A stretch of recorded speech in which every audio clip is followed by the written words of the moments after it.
Welcome back to my channel Cricket Simplified. My name is Sudhakar Shetty, Global Head Coach of Maxtalent Global Sports. Today I'm going to touch upon a subject which is, of course, universally everybody knows that how a batsman can get out in the game of cricket, but I'm still going to touch upon because there are certain people who still out there want to know how does things happen and what are the ways a batsman can get out. Technically, as per the MCC Blue Book, Law Blue Book, it is 10 ways a batsman can get out, but I feel there are about 12 of them. And according to me, number 1 comes bowled, number 2 catch out, then LBW, run out, stumping, number 6 hit wicket, number 7 handling the ball, number 8 time out, number 9 striking the ball twice, obstructing the field, and of course Mankaded, and then retired out. Of course, who can forget the concussion substitute, coming because of one of this advantage. But then it's not that every department has this advantage. If a batsman is not in a position to come out other than concussion, he's been deemed out. Now I will go one by one ways of getting out is. Number 1 comes the bowled. Now we get down to the way of getting bowled. It's a very simple thing. When, of course, you see, that's bowled. When the bails falls down, there is no discussion, no argument here. But what we need to be careful here, if at any point of time, if the bails, even if it tosses in the air and then comes and settles down, it's not out. If the bails somewhere rolls and it gets stuck here or something, maybe here, or as it goes down, it's not out. But it has to fall down to be declared as bowled. Because many a time, recent incident have shown, even when the ball has tossed in the air and come back and settled, and it's baffled everyone. Now the law is very clear. The ball, when it strikes the stump, the bails have to be dislodged and it has to fall on the ground, as how this is it. So it's a very simple thing. The ball comes and it gets struck, and here it goes. That's out. So that's as far as bowled is concerned. And now we actually get down to the next terminology of out, been given out, and that's leg before wicket. Leg before wicket is very simple, but also called LBW as an abbreviation. Now, modern technology has ushered in a lot of assistance, but that assistance only come into the scene if there is a referral asked for. But otherwise, leg before wicket is very simple. When a batsman is right in front of the wicket and is covering the stump, and the umpire actually is under the impression that the ball is going to strike, is on its way to strike the stump, he is going to declare it out. But today, as I said, before it gets out, immediately the technology is also put in to understand that the front foot law comes in if the bowler has not crossed the crease as how it should be. That means it's not a no ball, and then it's gone. But if the batsman if he's got a slightest doubt whether maybe he feels that it's hit somewhere edge of the bat, some portion of the bat, other gloves, or he feel that no, the ball might be missing the stump height or deviating, maybe swing, whatever, if he'll just actually can ask for a referral if they have one left. And in that referral, following things are followed. First thing comes the front foot again. Then comes the ball tracker. Ball tracker will see whether there has been any edge being taken of the bat or the gloves. And if nothing, give straight to the pad. And then comes the line where the ball is pitched, whether it's straight in the line. I mean, I can't be drawing a line, I don't have it, but it's a straight tracker from wicket to wicket. It goes run straight down. Now, if that's on the pitched on the right, and then the ball where it is moving, whether it is moving and striking the bat, the wicket, or possibly it's missing the wicket by height or by the side, and then accordingly it's been decided. Now, if everything has fallen in place and the umpire ruling first was out, and the ball is of course going to hit the stump, so umpire will stick to his decision of giving out. If not, he has to change and he has to say, okay. We come down to catching. Catching is law number 33. I remember I said blue book in the MCC logbook. Yeah. So catching is basically, again, very smart. So yeah, what is catching? A clean catch is defined as the one which is ball caught in the mid-air this way, yeah, and the palm and the finger is under the ball. Now you see that ball, what happened, it dropped and he's taken a catch. Now that's not a catch, okay? Now what is a clean catch is a ball that comes in straight here, and this is what is a clean catch. You see, there's nothing, no portion of the ball touching the ground. But if it is anywhere taken like this and then it rolls up, it's not out. So it's very clear, 100 portion of the ball has to be cleanly taken right from the finger down to the palm and so on. But any portion, any percentage of the portion touching the ground, it's deemed as not out.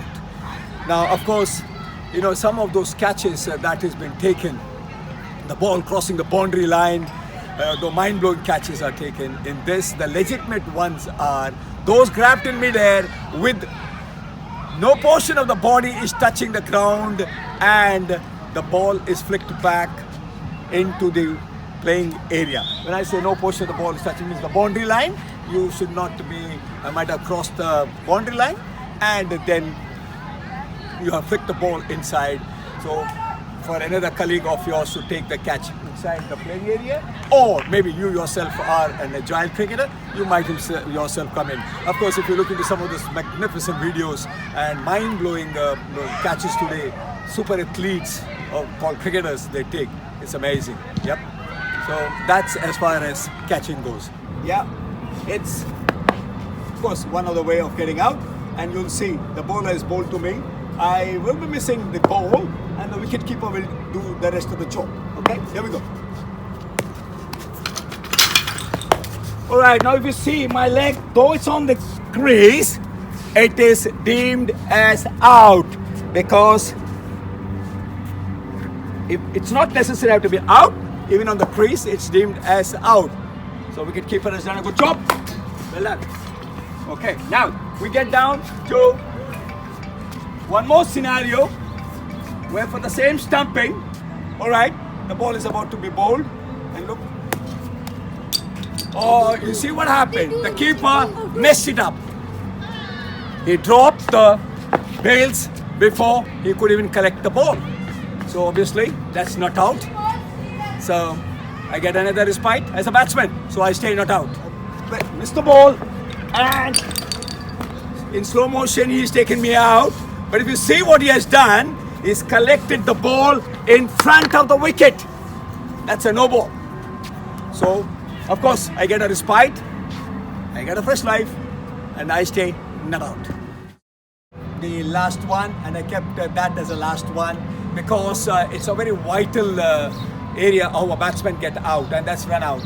Now, run out would be divided into three parts. One where, if you see in the shooting, in the shoot that we have taken, one is the batsman is failing to reach to the crease and the wicket keeper is going to make him out. The second one is where he drops bails before he could collect the ball, and then the third one is something which where the throw has been put in and the stumps have knocked on, the batsman has reached in, and then again the ball ricochets after hitting the stump some direction, he goes for another run. So how does then the run out has to be effected? Alright, the first one is the batsman getting run out, and if you see that the batsman, he had just reached here and then he's not made to the crease, so he is given out.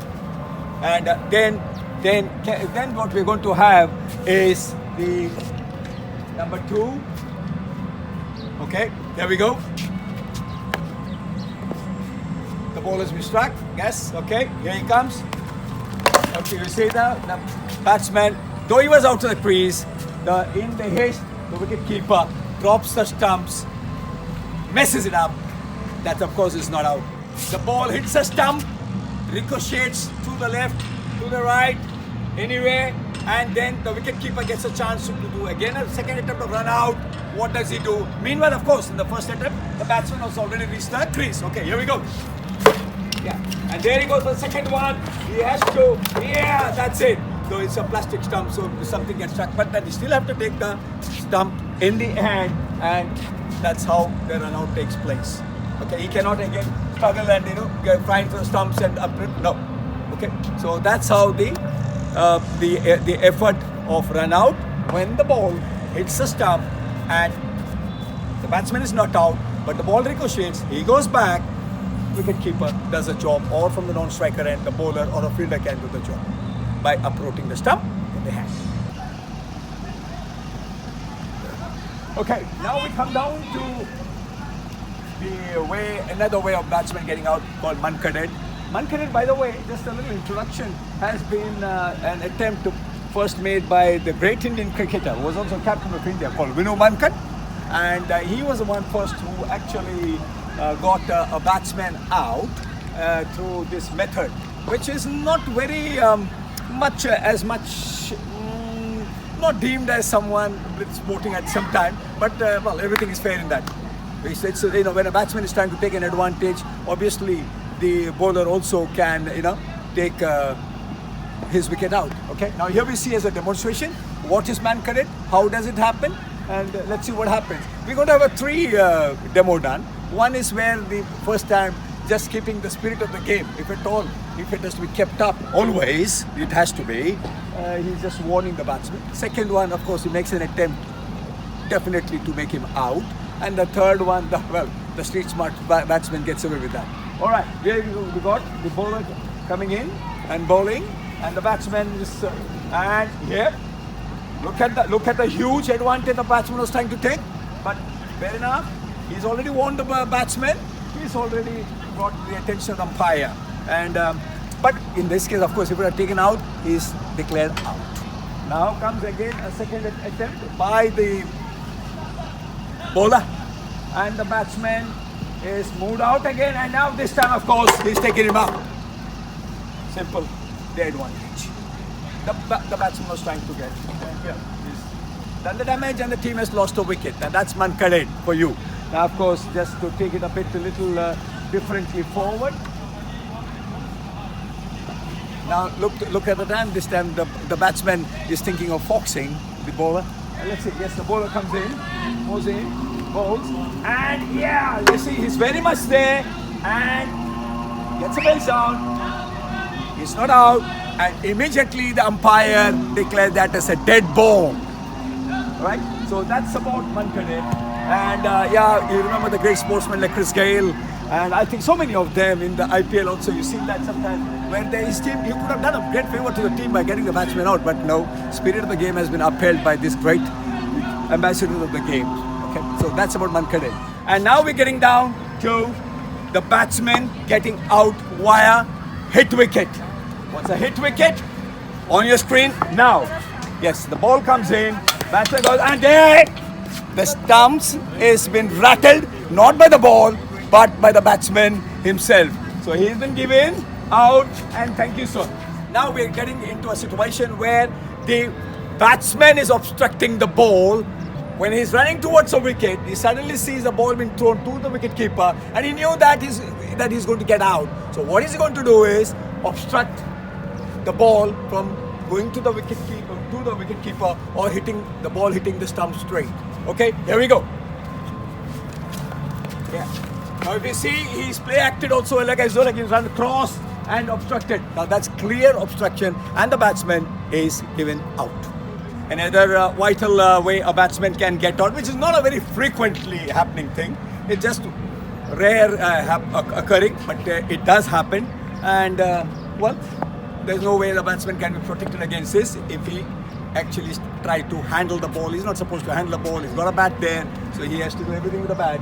Unless the ball is calm, hit the gloves, it goes. That's something different. But a deliberate handling the ball is out. So this is how it happens, right? The ball comes in, the batsman plays the ball, and then the ball you see was rolling towards the stump, and he tries to stop it by the hand. That's out. He's not allowed to do that. What you could have done is you see, if the ball is come here, he can stop. Yeah, just stop the ball that way, or get his feet and block the ball. Okay, so that's handling the ball. So You're not allowed to handle the ball. Law number 37, and that is obstructing the field. Now, obstructing the field can happen two ways. One is the fielder possibly is obstructing the batsman from running in between the wicket. He can get out. We'll come to that later. But first one is that the batsman is hitting the ball and it goes for a catch, and he actually literally obstructs the wicket keeper. So, what happens? Here we go. The ball comes, and you see here, the wicket keeper been obstructed in totality because the batsman, when he put it up, he knew that the ball is there and the keeper is coming, so he goes behind. Play acting as though, like, he's just moving. No, he's not moving, he's obstructing. And subsequently, yes, the catch has been flown, but decision is out. It's law number 34. Now we need to be here a bit little careful.